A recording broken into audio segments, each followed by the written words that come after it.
ಇಂದೇ ಡೌನ್ಲೋಡ್ ಮಾಡಿ ಮತ್ತು ನಿಮ್ಮ ನೆಚ್ಚಿನ ಶೋಗಳನ್ನ ಆನಂದಿಸಿ. ನಿನಗೆ ಹೀಗೆ ಮಾತಾಡೋಕ್ಕೆ ಹೇಗೆ ಮನ್ಸು ಬಂತು? ನಾನು ಎಷ್ಟು ಕಷ್ಟ ಅನುಭವಿಸಿದ್ದೀನಿ ಅಂತ ಗೊತ್ತಿದ್ರು ನನ್ನ ಸಹಾಯಕ್ಕೆ ನಿಲ್ದೆ ಈಗ ದೂರ ಇರಿ ಅಂತ ಹೇಳಕ್ ಬಂದಿದ್ಯಲ್ಲ, ಹಿಂಗೊಂದು ಸ್ವಲ್ಪನೂ ಮಾನವೀಯತೆ ಅನ್ನೋದೇ ಇಲ್ವಾ? ಅಯ್ಯೋ ಖಂಡಿತ ಇದೆ ಭಾವನಾ. ನನ್ನ ತಂಗಿ ಚೆನ್ನಾಗಿರ್ಬೇಕು, ಅವಳ ಜೀವನ ಚೆನ್ನಾಗಿರ್ಬೇಕು ಅಂತ ನನ್ ಖಂಡಿತ ಇದೆ. ಆದ್ರೆ ನಾನು ಸಮಸ್ಯೆಯಲ್ಲಿ ಒದ್ದಾಡ್ತಾ ಇದ್ದೀನಲ್ಲ, ಅದನ್ನ ಬಗೆಹರಿಸೋದು ಇರೋದು ನಿನ್ ಕೈಯಲ್ಲಿ ಮಾತ್ರ. ಸಿದ್ದೋರೆ, ದಯವಿಟ್ಟು ಹೇಳಿ, ಗಂಡಸರ ಕಷ್ಟ ನಿಮ್ಗೆ ಅರ್ಥ ಆಗುತ್ತೆ, ಹೆಣ್ಮಕ್ಳಿಗೆ ಅರ್ಥ ಆಗಲ್ಲ. ದಯವಿಟ್ಟು ಭಾವನ ಹತ್ರ ಮಾತಾಡಿ. ನಾನು ಯಾಕೆ ನಿಮ್ಗೆ ಸಹಾಯ ಮಾಡಬೇಕು? ಈ ವಿಷಯದಲ್ಲಿ ಮೇಡಮ್ ಅವ್ರು ಏನ್ ನಿರ್ಧಾರ ತಗೊಳ್ತಾರೋ ನಂದು ಅದೇ ನಿರ್ಧಾರ. ಇದ್ರಲ್ಲಿ ನನ್ನ ಸ್ವಂತ ಅಭಿಪ್ರಾಯ ಯಾವತ್ತೂ ಬರೋದಿಲ್ಲ. ಮೊದಲು ಇಲ್ಲಿಂದ ಹೊರಡಿ. Please Bhavana, please. ಅಣ್ಣ, ನೀನ್ ನನಗೆ ಅಷ್ಟೆಲ್ಲ ಅನ್ಯಾಯ ಮಾಡಿದ್ರು ಎಲ್ಲದನ್ನು ಸಹಿಸ್ಕೊಂಡು ಅಣ್ಣ ಅಂತ ಮನೆ ಒಳಗ್ ಬಿಟ್ಕೊಂಡೆ. ಆದ್ರೆ ನೀನ್ ಯಾವತ್ತೂ ಬದ್ಲಾಗಲ್ಲ ಅಂತ ತೋರಿಸ್ಕೊಂಡ್ಬಿಟ್ಟೆ ಅಲ್ವಾ? ನನ್ ಜೀವನ ಹಾಳು ಮಾಡಿದ್ಯಾ ಅಂತ ಒಂದ್ ಸ್ವಲ್ಪನಾದ್ರೂ ಪ್ರಾಯಶ್ಚಿತ್ತ ಇದೆಯಾ ನಿನಗೆ? ಇಲ್ಲಿಗೆ ಬಂದು ನೀನು ಕ್ಷಮೆ ಕೇಳ್ತೀಯ ಅಂತ ಅನ್ಕೊಂಡೆ. ಆದ್ರೆ ಈಗ್ಲೂ ನಮ್ಮಿಬ್ಬರನ್ನ ದೂರ ಮಾಡಕ್ ನೋಡ್ತಿದ್ಯಲ್ಲ, ನಿನಗೊಂದ್ ಸ್ವಲ್ಪನೂ ನಾಚಿಕೆನೆ ಆಗಲ್ವಾ? ನೀನೇನು ಮಾತಾಡ್ಬೇಡ. ಇವತ್ತು ನಾನ್ ಮಾತಾಡ್ತೀನಿ, ನೀನ್ ಕೇಳಿಸ್ಕೋಬೇಕು ಅಷ್ಟೆ. ನಿನ್ನ ದುಡ್ಡಿಗೆ, ನಿನ್ನ ಸಮಸ್ಯೆ ಪರಿಹಾರಕ್ಕೆ ನನ್ನ ಜೀವನಾನೇ ಹಾಳಾಗ್ಬೇಕಾ? ಅಪ್ಪ ಅಮ್ಮನ ಹೆಸರು ಹಾಳು ಮಾಡಕ್ಕೆ ಹುಟ್ಟಿದ್ಯಾ ನೀನು? ನಿನ್ನ ಬುದ್ಧಿ ನೋಡಿ ಅದಕ್ಕೆ ನಿನ್ನ ಯಾವತ್ತೂ ಬಿಟ್ಟು ಹೋಗ್ಬೇಕಾಗಿತ್ತು.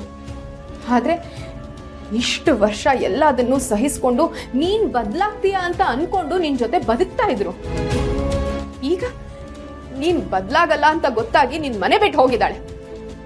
ಅಪ್ಪಂಗ್ ಬಂದಿದ್ದ ಪೆನ್ಷನ್ನು ಇದು ಅದು ಅಂತ ಸುಳ್ಳು ಹೇಳಿ ಅವರಿಂದ ಕಿತ್ಕೊಂಡು ಅವರು ಬೀದಿಗೆ ಬರೋ ಹಾಗೆ ಮಾಡಿದ್ಯಾ. ಎಲ್ಲ ವಿಷಯದಲ್ಲೂ ಮೋಸನೆ. ತಂಗಿ ಅಂತ ಯಾವತ್ತಾದ್ರೂ ಒಂದು 10 ರೂಪಾಯಿನಾದ್ರೂ ಕೊಟ್ಟಿದ್ಯಾ?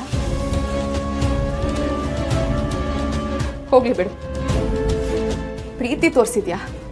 ನಮ್ಮ ಸಮಸ್ಯೆ ಏನು ಅಂತ ಕೇಳ್ಕೊಂಡಿದ್ಯಾ ಯಾವತ್ತಾದ್ರೂ? ಇಲ್ಲ.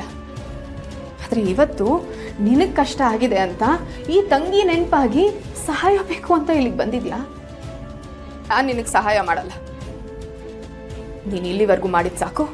ನಿನ್ ಕೈ ಮುಗಿತೀನಿ, ಮೊದಲಿಂದ ಹೊರಡು.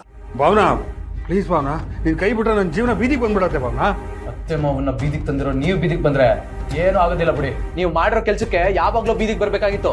ಈಗ ಬಂದಿದ್ದು ಒಳ್ಳೇದಾಯ್ತು. ಹಾಗೆಲ್ಲ ಹೇಳ್ಬಿಡಿಸಿದ್ದು. ಇನ್ನೊಂದು ವಾರದಲ್ಲಿ ದುಡ್ಡು ಕೊಡ್ಬೇಕು ಅಂತ ನಿಮ್ಮ ಅಪ್ಪ ಹೇಳಿದ್ದಾರೆ. ಇಲ್ಲ ಅಂದ್ರೆ ನನ್ನ ಮನೆನ ಹೊಡಿತಾರಂತೆ. ಕಷ್ಟಪಟ್ಟು ಸಾಲ ಸೋಲ ಮಾಡಿ ಮನೆ ಕಟ್ಟಿದ್ದೀನಿ. ದಯವಿಟ್ಟು ಹೋಗ್ಬಿಡತ್ತೆ, ಬೀದಿಗೆ ಬಂದ್ಬಿಡತ್ತೆ.